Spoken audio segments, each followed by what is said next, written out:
We got some very encouraging injury updates to share with you, so we'll break that down on this episode of Jay's Digest, as well as a big move that is in the works. It's happening, but when is it going to happen? We'll have that and much more in this episode of Jay's Digest.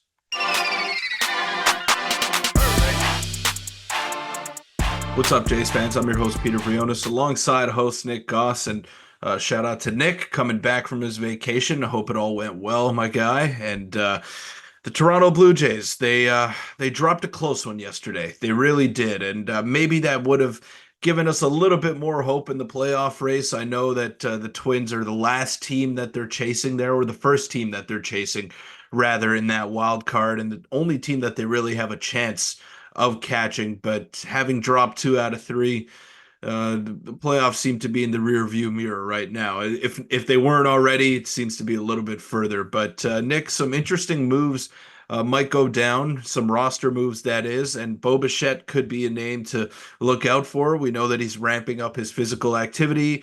We just don't know the extent of how far along he is in that recovery process. And then another name that we've been talking about ad nauseum is Jake Bloss, and we know he got lit up in his last start in Buffalo, but September call-ups are happening, and the Blue Jays are able to adjust their roster. They're allowed to add a couple more players, and Jake Bloss figures to be one of those guys because he was the headliner of the Yusei Kikuchi deal, and we've already seen two out of the three players start for the Blue Jays. Yeah, and there's a lot to, even though the Jays, you mentioned the playoff hopes, for a brief second there, maybe we thought that they could have potentially came back, but that's probably, that hope is all but lost. But a lot to go over today, and let's just start with it, and it's the Bichette injury update. And whether you're a Bichette fan or not, if you're a Jays fan, you want to see him back on the field, whether that's to increase his trade value, whether that's just to see what you have with him going forward. And this was from John Schneider just the other day, so this is the most recent update. He was on the Blair and Barker show, and he said that Bo is continuing to progress well. He's going to have a little bit of a lighter day from a running standpoint today, which was yesterday, but he's going to be hitting, taking ground balls, and doing everything else baseball-wise. He's making progress for sure, and they're still hesitant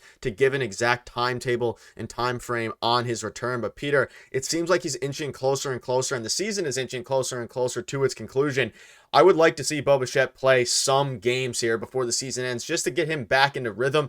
Whether they trade him in the offseason, we don't know for sure. It seems like it's definitely a possibility, but getting him back on the field is paramount for the Jays, no matter what side of the fence you're on surrounding Bo.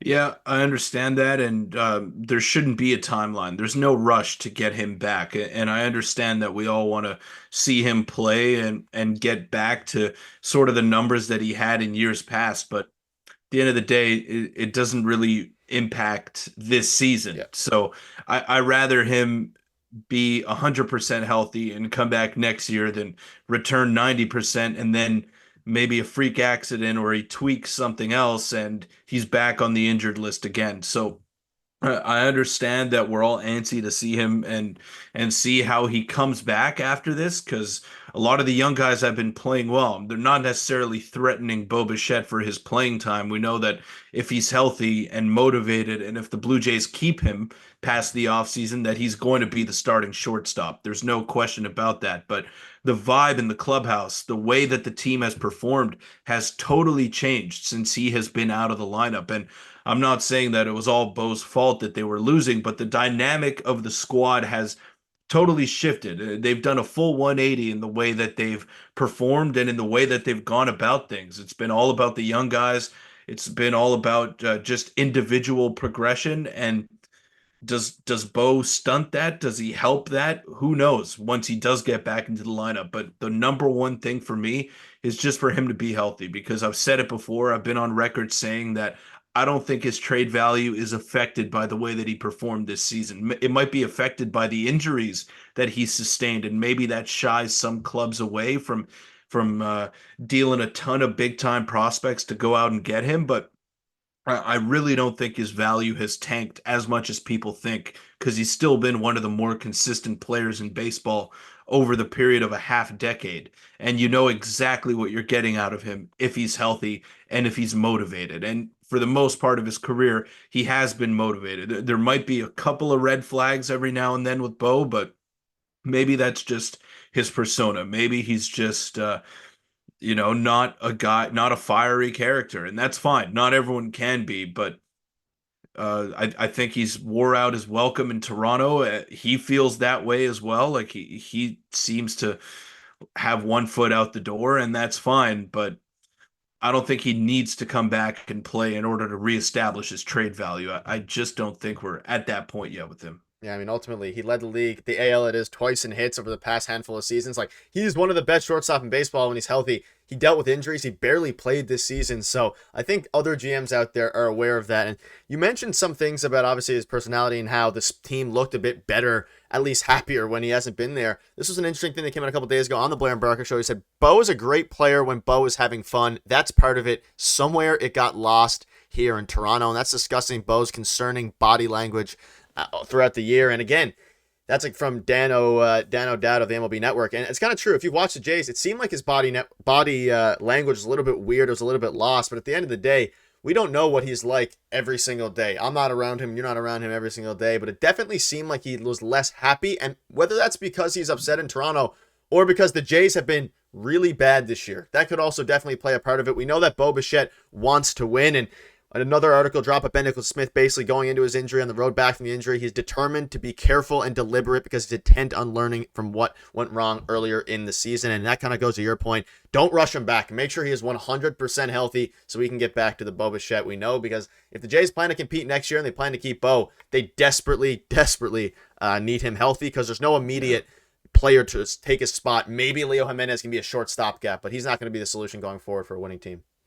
Yeah, and he wants to play. I'm sure of that. And at the same time, like, we talk about his character and we question his character, but maybe it's a little bit unfair to him as well, because we don't know what's going on in his personal life. Like, we're talking about all baseball related issues here. Like, maybe he's unhappy with the Blue Jays losing. Maybe he's unhappy with some of the moves that the front Yep. office has made. Maybe something is going on in his personal life as well that we're not privy to, and maybe they're not privy to as well. So it's easy for us on the outside looking in to judge him and call out his character and say that he's not committed to winning or he's not committed to baseball in general. But maybe we should walk those statements back a little bit and wait and see. Like, I'm sure he wants to play baseball. I'm sure he wants to return and just show the world what he can do again, because he is a good player. I'm not the biggest fan of Bo Bichette. I've been on record saying that multiple times, but he's still a much better option than what the Blue Jays have currently. And if they want to compete in 2025, the best pathway to doing that is keeping him. But I just don't think it's realistic to keep him beyond next season. And for that reason, I think the Blue Jays really need to explore the trade market, and they would be stupid if they didn't. Like, he's made it clear that he would not be shocked if he were dealt elsewhere at the deadline. It ultimately didn't happen because of some of the injuries that occurred with him. But if he was healthy, maybe he would have landed somewhere else, and the Blue Jays would have got an absolute haul to complete their deadline and put the cherry on top with all those prospects. But it didn't happen. For now, he's a Toronto Blue Jay. I'm sure he wants to uh, reintegrate himself back into the squad, but maybe he's not a long-term part of the future, and that's fine. I mean, there's nothing wrong with that, but the Blue Jays need to do right by their fans, do right by him as well, and get as much as they can for him in a trade in the offseason. Yeah, it's the biggest question mark going into the offseason, as well as what they're going to do. But quickly here, before we wrap up, there could be a big move coming in the form of, like you mentioned in the intro there, Jake Bloss. And we know, and we've been talking about it, the Jays made their roster moves yesterday, the September call-ups, to call up De Los Santos and Brandon Eisert. So nothing too crazy. And I mentioned it in yesterday's video. I mean, they don't really have any top prospects aside from Bloss that is immediately available to be called up, whether that's Tiedemann being hurt or Elvis being suspended, Brandon Guerrero being hurt. Like, all these guys are not available. So they did call up a couple of guys that aren't too exciting. But Peter, Ayrton Zwelling came out and said that the Blue Jays still plan for Jake Bloss to pitch in the majors this September. He's coming off a rough outing on Wednesday where he gave up 8 runs on 1 2/3 inning. But the club isn't concerned going forward, described it as just one of those nights. But still, the Jays want him performing well prior to the call up. And it was interesting where he said the quote of just one of those nights. That happens a lot, especially in the minors, but they don't want him to pitch in the majors right after a bad start. Sometimes you just got to tip your cap, as John Schneider says. So it was one of those nights, and he hadn't given up a run before that outing. So you take the good with the bad, right? Like he's still a young prospect. He's still not a finished product either. So him coming up to the big leagues and getting that cup of coffee this season with the Blue Jays would be nice and would help him heading into next year to maybe make the team out of spring training. And I think that's a realistic chance that he has at doing so. Yeah, I'd like to see him this year, even if it's just for a start or two, but it's definitely going to happen because what else do the Blue Jays have to lose? Like right now, it's official. Like if it wasn't official before this Minnesota series, the playoffs, the playoff watch, whatever you want to call it, it's done. It's over, and we're on to next season. And in order to forecast what might happen next year, in order to kind of give our lineup projections and our rotation projections and whatnot, we need to see these guys that are close to the big leagues. And maybe Jake Bloss isn't a full-time big leaguer yet. Maybe he doesn't have the workload to be that guy as soon as next season, but you want to see what he has and you want to see how it matches up against major league caliber hitting because now even the best hitters in the minor leagues have gotten called up for this September month. Like you don't have any dominant minor leaguers left in AAA anymore. It's just it doesn't make sense for a roster to keep those guys unless they're top prospects and they want them to play every day and that's not guaranteed at the big league level, then sure, but you don't have those veteran hitters that are challenging you on a daily basis if you're Jake Bloss. So getting some of that experience in the big leagues, even though he's already had it with Houston, would be very beneficial with this new team. Yep. And I mean, at this point, you mentioned it. They're not making the playoffs. May as well call him up, give him a bit of a taste. He's already got a little bit of a taste in Houston, but it didn't go too well. So it'll be interesting to see what happens with him when he gets called up. But let us know what your thoughts are on this. And let us know if you want to see Bichette play for the Jays this season or should they play it on the safe side. See you tomorrow.